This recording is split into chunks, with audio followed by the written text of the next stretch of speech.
Who could play Victor Von Doom? Robert Downey Jr.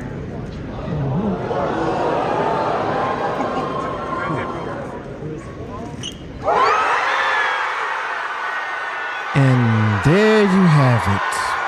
And there you have it. So, this is a lot to unpack right here. So, welcome back to Views with Hughes, your agenda for news. This is Jerome Hughes. Now, let's go ahead and get right into it, okay? So, excuse me, forgive me, I'm still overcoming a cold or allergy episode, but as you all know, Robert Downey Jr. is set to return to the Marvel Cinematic Universe, not as Iron Man, but as Dr. Doom for the upcoming movies, Avengers Doomsday, and Avengers Secret Wars. Both of these films will be directed by the Russo brothers, okay? Now, first off, let's talk about what this really means, okay? So this move to bring back Robert Downey Jr. as Dr. Doom screams desperation from Disney and Marvel Studios. Now, let's be honest here. After the, monumental failures of Phase 4, they're scrambling to get people back into the theaters, right? And the fact that they're bringing back one of their most iconic actors, but in a completely different role, like Robert Downey Jr. as Dr. Doom, is a clear sign that they're actually out of ideas. Yes, that's right. I've said it, okay? But think about it. Marvel Studios was once the epitome of creativity and innovation in the film industry, okay? And they brought, the comic book characters to life in a way that no one else had done before. But now it seems like Marvel Studios hit a wall, okay? So Marvel Studios is just basically recycling actors and relying on nostalgia to draw crowds. And it's like they're admitting that they can't come up with new characters or stories that resonate with fans. But the situation is actually quite reminiscent of what we've seen with Star Wars. For example, Kathleen Kennedy and Leslye Headland have ruined that franchise and ran it into the ground.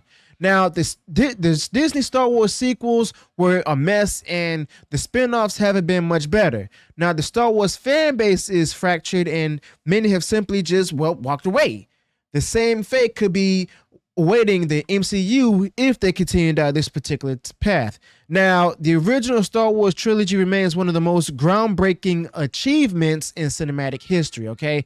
And, George Lucas, with his visionary storytelling and innovative filmmaking, created an expansive universe that was both richly detailed and actually basically making people feel alive, okay?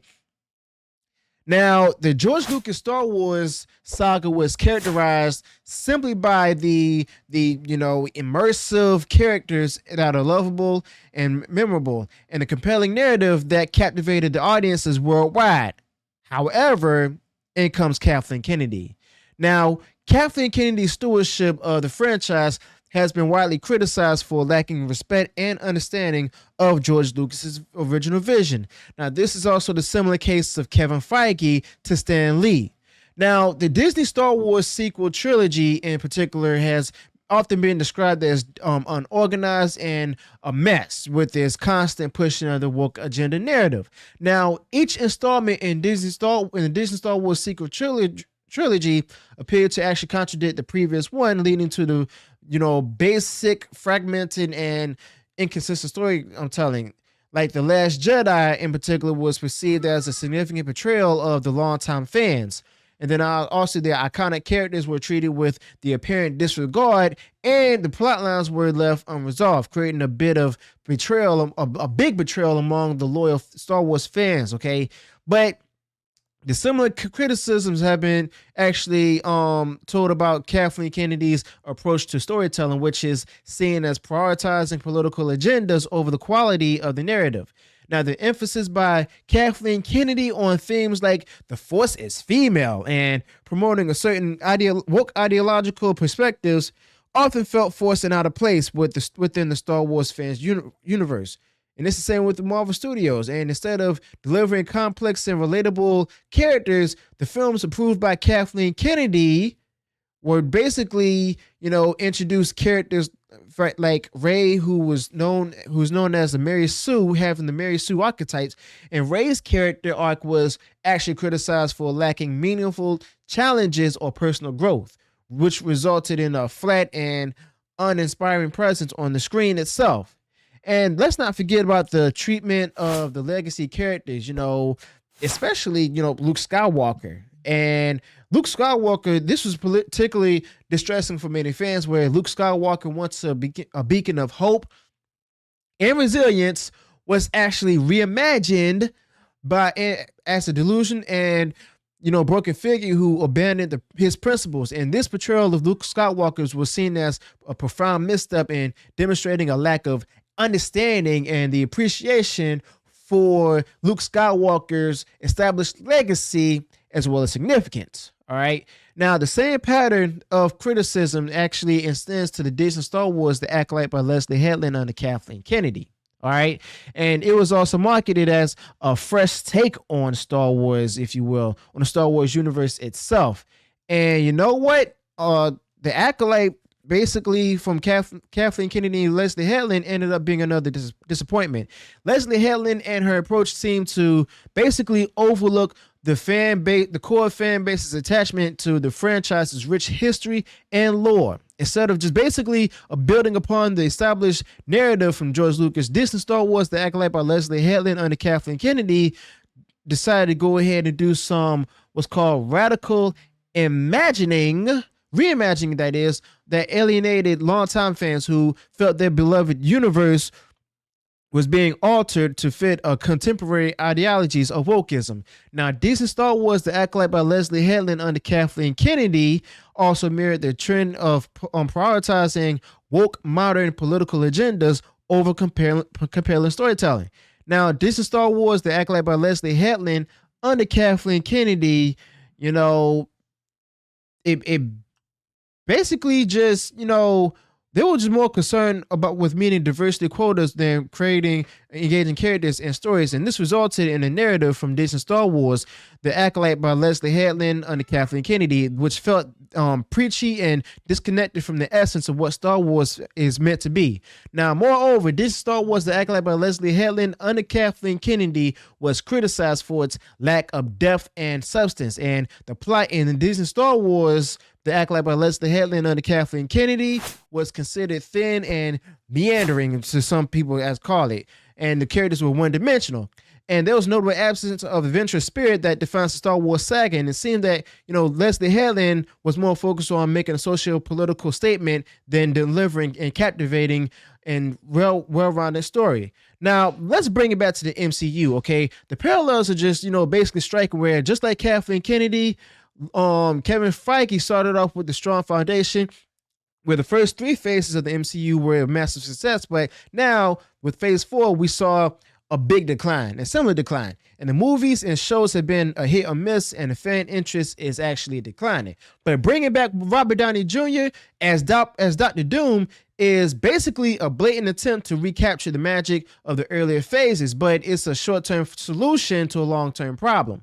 Like putting a Band-Aid on a bullet wound. But yeah, it might get some people back in the seats for a little while, but it's not going to solve the underlying issues. Now, you see here, Disney and Marvel Studios, well, they're clearly desperate. Okay, they're clearly desperate. And, Disney and Marvel is seeing the box office numbers for phase 4, and they know that they're in trouble. Instead of, investing in new talent and original ideas, Disney and Marvel are falling back on old tricks, but it's not going to work if in the long run. Fans are just smarter than that, and they can see through these kind of tactics, and they're not going to be fooled for long. Okay, so yeah, this is exactly what happened with Star Wars. Okay, where fans got tired of all the rehashed storylines and the lack of creativity, and they're walking away, and many of them haven't even come back. The same could happen with the MCU if Disney and Marvel Studios don't change course. Okay, so bottom line is this whole return of Robert Downey Jr. as Dr. Doom is basically a sign of desperation from Disney and Marvel Studios. They're trying to go ahead and just recapture the magic of the earlier phases, but guess what? It's not going to work. And the MCU is heading down the same path as Star Wars. And if they don't start investing in new talent and original ideas, then guess what? The fan base, they've lost before is not going to come back, and the fan base that they have now most likely won't return either. And I've also reported on the rumors of this and stuff. It's just honestly, I never expected that Robert Downey Jr. would not return as Tony Stark or Iron Man. Instead, going to return as Dr. Doom. Okay, and this shows that Kevin Feige, well, he's not creative. He doesn't have the creative talent and everything. All of this is just basically it seems like a last minute desperate move, if you ask me. Okay. But that's just my opinion or my thoughts. Let me know your thoughts about this in the comments below. Where did I go wrong in the video? Do you think that, Robert Downey Jr. returning as Dr. Doom and stuff in the next Russo Brothers Avengers movies will be a significant improvement? Or do you think that, it's